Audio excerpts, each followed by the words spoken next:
नमस्कार, मैं सृष्टि मिश्रा, 7 न्यूज में आप सभी का स्वागत है। चलिए नजर डालते हैं इस वक्त की खास हेडलाइंस की ओर। जयप्रदा के खिलाफ अमर्यादित बयान को लेकर आजम खान पर चला चुनाव आयोग का डंडा। बीजेपी की मेनका गांधी पर भी कार्रवाई। चुनाव आयोग को यूपी सीएम योगी ने लिखी चिट्ठी, कहा नहीं किया आचार संहिता का उल्लंघन, बयान देकर निभाया अपना फर्ज।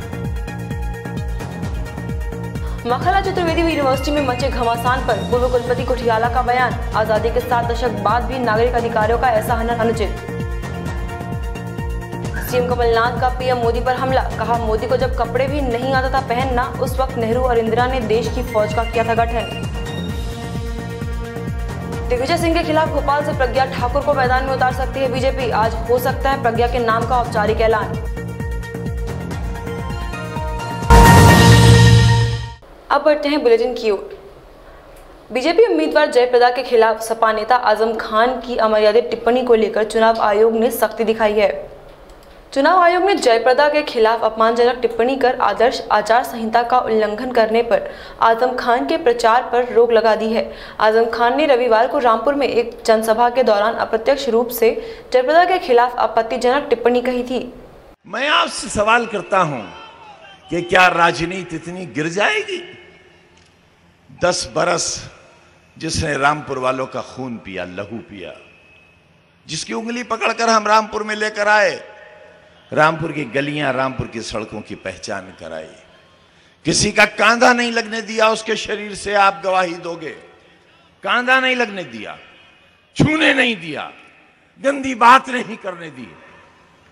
आपने 10 साल अपना प्रतिनिधित्व कराया, मगर आप में और मुझ में क्या फर्क है?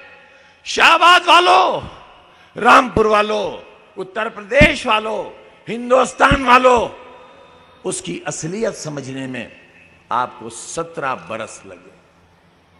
मैं 17 दिन में पहचान गया कि इनके नीचे का जो अंडरवेयर है वो खाकी रंग का है।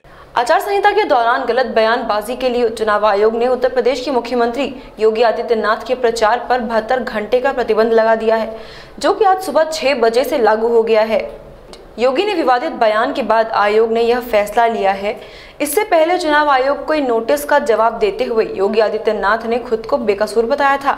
अब योगी की यह चिट्ठी अब सामने आई है, जिसमें उन्होंने आयोग को बताया है कि उनका बयान बहुजन समाज पार्टी की अध्यक्ष मायावती के भाषण के बाद एक जिम्मेदार नागरिक के बतौर दिया गया था। मध्य प्रदेश की राजधानी भोपाल स्थित माखनलाल चतुर्वेदी राष्ट्रीय पत्रकारिता एवं संचार विश्वविद्यालय में गुजरे सालों में हुई नियुक्तियों और अन्य प्रशासनिक फैसलों से जुड़े मामले में शिकायत दर्ज कराई गई थी। इस पर पूर्व कुलपति बृजकिशोर कुठियाला सहित 20 लोगों के खिलाफ EOW ने मामला दर्ज किया है।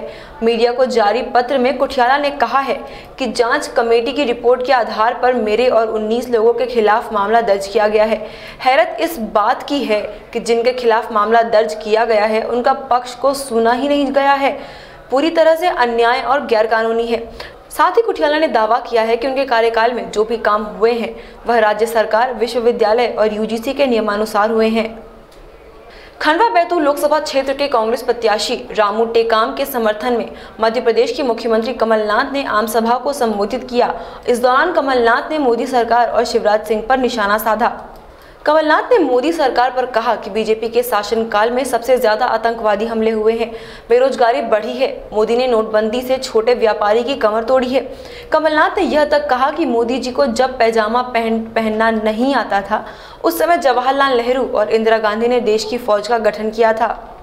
किसानों के पास खेतों में पानी नहीं है, हमारे गरीब व्यक्ति के पास में पीने का पानी नहीं है। आज भी मैं कई गाँवों में घुमा हूँ, खास तौर से हरसूद और कई जिले में। हरसूद हो गया, हमारा टिमरनी हो गया, हमारा हरदा हो गया, और पीने की इतनी ज्वलंत समस्या है पानी की। क्योंकि हम लोग राजनीति अपनी जगह है, लेकिन राजनीतिक दल से जो चुनाव में जनप्रतिनिधि होता है उसका एक ही मकसद होना चाहिए कि वो जनता की समस्याओं का निदान करे। देखिए, ये तो जनता का प्रेम है। आज 29 साल से जो हमें सर माथे पर बिठा के रखा हुआ है और रात और दिन जान की बाजी लगा के हम जनता की सेवा करते हैं। ये तो परदेसी लोग हैं, आज आए कल उड़ जाएंगे। आज उन्होंने दिन के धोले में सरेआम जनता से ये झूठ बोला कि हमने 22 लाख किसानों का कर्जा माफ़ कर दिया। जितने लोग यहाँ आए, मैं आपके सामने पूछना चाहता हूँ, 10 लोग बता दो जिनके 2-2 लाख के कर्जे माफ़ हुए। दिग्विजय सिंह के आने के बाद से ही भोपाल सीट हॉट सीट बन गई है। बीजेपी अपने गढ़ को बचाने के लिए कई नामों पर मंथन कर रही थी, लेकिन दिग्विजय के सामने वे किसी हिंदूवादी चेहरे को उतारने का मन बना रही है। खबरों के मुताबिक साध्वी प्रज्ञा ठाकुर को बीजेपी भोपाल से टिकट दे सकती है। भोपाल कई दशकों से बीजेपी का गढ़ रहा है। वहीं कांग्रेस ने अपने फायर ब्रांड नेता और मध्य प्रदेश के पूर्व सीएम दिग्विजय को मैदान में उतार दिया है, जिसके बाद से ही बीजेपी खेमे में अंदर खाने हलचल मची है। दिग्विजय कई दिनों से भोपाल में प्रचार प्रसार कर रहे हैं, लेकिन बीजेपी अपना उम्मीदवार घोषित नहीं कर पाई। ऐसे में भोपाल सीट पर बीजेपी हिंदू कार्ड खेलकर दिग्विजय को टक्कर दे सकती है।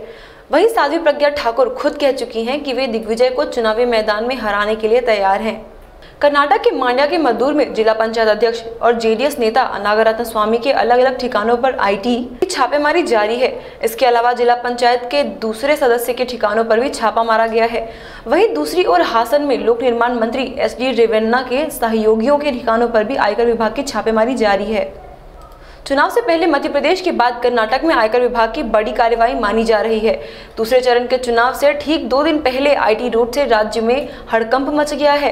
आईटी विभाग का कहना है कि मनी लॉन्ड्रिंग की शिकायत मिलने के बाद पीडब्ल्यूडी इंजीनियरों और बड़े कॉन्ट्रैक्टरों के घर पर रेड डाली गई है, जिसके बाद से बीजेपी ने कांग्रेस और जेडीएस पर हमला करना चालू कर दिया है।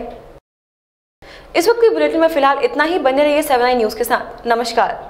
खबरों में बने रहने के लिए बेल आइकॉन दबाइए और 7i न्यूज को सब्सक्राइब करिए।